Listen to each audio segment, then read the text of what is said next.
अब हम next question को सोल्व करते हैं इलेक्ट्रोकेमिस्ट्री चैप्टर एनसीईआरटी सॉल्यूशन में। तो ये भी हमारा एक नेक्स्ट क्वेश्चन है, बहुत इंपॉर्टेंट है फैराडे पे।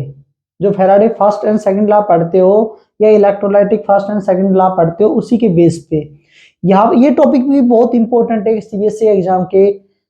देखा जाए तो यहाँ से भी क्वेश्चन बन सकता है, बहुत अच्छा क्वेश्चन बन सकता है। किस बेस पे क्वेश्चन आते हैं और कैसे पूछा जाता है, तो यहाँ पे बहुत ईजी है, बस आपको ध्यान रखना है कैसे हमें सोल्व करना है।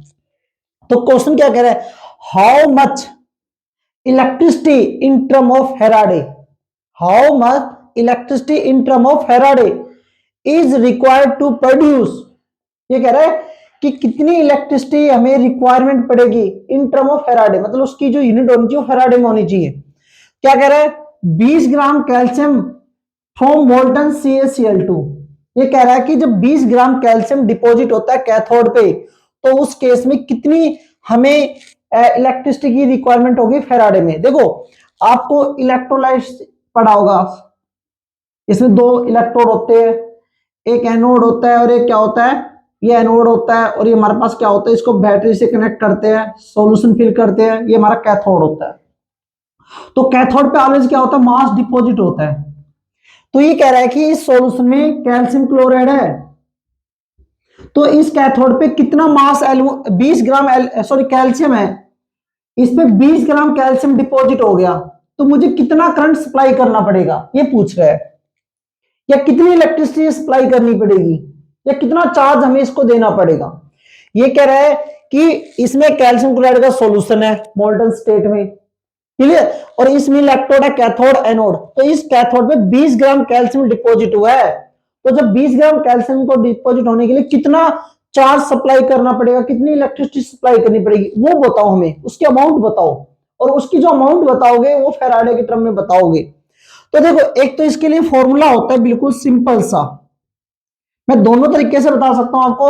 एक इसमें फॉर्मूला होता है बिल्कुल सिंपल सा, इक्विवेलेंट वेट अपॉन में 96500 इंटू में क्यू। हमें ये क्यू निकालना है, इसमें भाई चार्ज निकालना है, कितना चार्ज सप्लाई करेंगे। एक तो ये फॉर्मूला होता है बहुत इजी सा, हमें चार्ज निकालना है। अब ये चार्ज निकालना में तो एक इस फॉर्मूले से बता देते हैं दोनों सोल्व। जैसे 40 gram of aluminium deposit of cathode for molten Al2O3, तो जब 40 ग्राम एल्युमिनियम डिपॉजिट होगा तब हमें कितना सप्लाई करना पड़ेगा, चार्ज। एक तो इस फॉर्मूले से इजी कर सकते हैं, जैसे हमें क्या निकालना है, क्यू निकालना है। तो क्यू निकालने के लिए हमें फॉर्मूले में क्या करना पड़ेगा, क्यू निकालने के लिए तो W इंटू में 96500 अपॉन में क्या आ जाएगा हमारे पास, इक्विवेलेंट वेट आ जाएगा। अब उसने क्या कहा, फैराडे की टर्म में बताना आपको, और आपको पता है जो 1 फैराडे होता है उसकी वैल्यू कितनी होती है, 96500 कूलम, एक अप्रोक्सीमेट वैल्यू होती है। तो मैं इसकी जगह ये भी लिख सकता हूं, क्या हो W1F अपॉन में इक्विवेलेंट वेट, ये भी लिख सकता हूं मैं इसको। अब एक देखो इक्विवेलेंट वेट कैसे निकालते हैं। अब किसी का भी इक्विवेलेंट वेट निकालने का फॉर्मूला एक ही होता है हमारे पास, जो एटॉमिक मास है उसके उसके 4 से डिवाइड कर दो। एटॉमिक मास है, एलिमेंट है, तो उसके एटॉमिक मास को उसके 4 से डिवाइड कर दो। कोई एसिड बेस है तो उसकी एसिडिटी बेसिडिटी से डिवाइड कर देते हैं। तो यहां पर देखो कैल्शियम ले रहे, कैल्शियम का एटॉमिक मास कितना होता है 40, और उसके ऊपर चार्ज कितना है, 2 चार्ज है बेटा। कितना चार्ज हमारे पास उसके ऊपर 2, क्योंकि देखो यहां पर कैल्शियम क्लोराइड है, जब कैल्शियम क्लोराइड पे आप देखोगे तो इसके ऊपर +2 और इसके ऊपर -1 चार्ज आता है। तो 2 से डिवाइड कर देंगे, कितना हो गया हमारे पास 20, इक्विवेलेंट वेट आ गया। अब इसमें फॉर्मूले में पुट, गिवन वेट कितना है 20 ग्राम है, इंटू में 1F है, इक्विवेलेंट वेट कितना है 20, तो ये से ये कैंसिल, तो हमारे पास कितना चार्ज सप्लाई करना पड़ेगा 1F। ये हमारा आंसर आ गया। ऐसे सोल्व कर सकते हैं नीचे। देखो फॉर्मूले से मैंने सोल्व इसलिए कराया है कि आपके पास कैसा भी डिफिकल्ट कैसा भी क्वेश्चन आ जाए तो आपको ये ध्यान रखना है, आप इसी इजीली इसको सोल्व कर सकते हो। अब दूसरा कह रहा है 40 ग्राम ऑफ एल्युमिनियम, तो इसका भी इसी फॉर्मूले से सोल्व कर सकते हैं हम। सेकंड से क्या निकालना है, 40 ग्राम गिवन है, इंटू 1F है, अपॉन में इक्विवेलेंट वेट ऑफ एल्युमिनियम। तो इक्विवेलेंट वेट ऑफ एल्युमिनियम निकालेंगे, कैसे निकाल, एल्युमिनियम का एटॉमिक मास कितना 27, चार्ज कितना होता है एल्यूमिनियम पे देखोगे तो +3 चार्ज आता है इस पे, 3 से डिवाइड कर दोगे तो ये 9 आ गया, तो मैं यहाँ पर 9 रखूंगा। अब इसको सोल्व करेंगे तो कितने में चला जाएगा, ये चला जाएगा देखो 4 पे गया 0.4, तो हमारे पास जो चार्ज आएगा ये आ जाएगा इसका आंसर 4.4 फैराडे।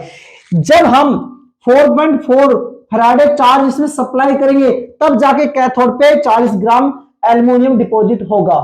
जब हम 1 फैराडे चार्ज सप्लाई करेंगे तो कैथोड पे 20 ग्राम कैल्शियम क्या होता है, डिपॉजिट होता है।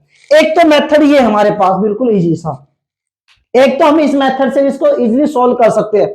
भाई देखो दोनों मेथड बताता हूं, ये दोनों मेथड से आप क्या कर सकते हैं, इजीली सोल्व कर सकते हो।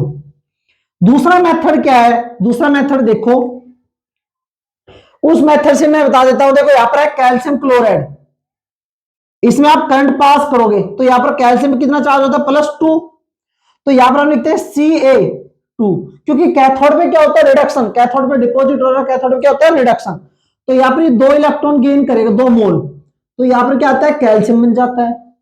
अब देखो 1 मोल कैल्शियम को, 1 मोल कैल्शियम का मास कितना होता है, 40 ग्राम, तो यहां पर कितने मोल इलेक्ट्रॉन की जरूरत पड़ती है, 2 मोल इलेक्ट्रॉन की जरूरत पड़ती है, और वहां पर हमारे पास 1 मोल कैल्शियम बन के आता है।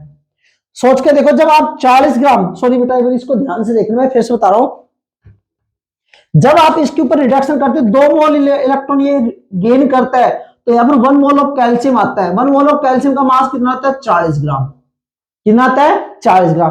तो आपको पता चल गया 40 ग्राम जब कैल्शियम डिपॉजिट होता है तो हम कितने मोल इलेक्ट्रॉन सप्लाई करते हैं, 2 मोल, और 2 मोल का मतलब हो गया 2F, क्योंकि यहां पर जो चार्ज होता है एक मोल इलेक्ट्रॉन का जो चार्ज होता है वो होता है हमारे पास 96500 कूलम, और हम इसको लिख सकते हैं 1F।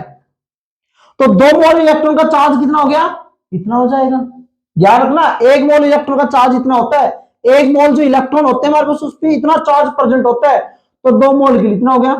तो 1 ग्राम के लिए कितना आ जाएगा, 2F अपॉन में 40, बट हमारे पास कितने ग्राम होना डिपॉजिट है, 20, हमें तो 20 के निकालना है, तो 2 1, तो इससे भी 1F। देखो आंसर हमारा वही है, सिर्फ आपको समझाने के लिए कैसे दोनों से आपका इजी तरीका है। आप कोई सा भी मेथड इसमें यूज कर सकते हो और आपका आंसर क्या आएगा, सेम आएगा।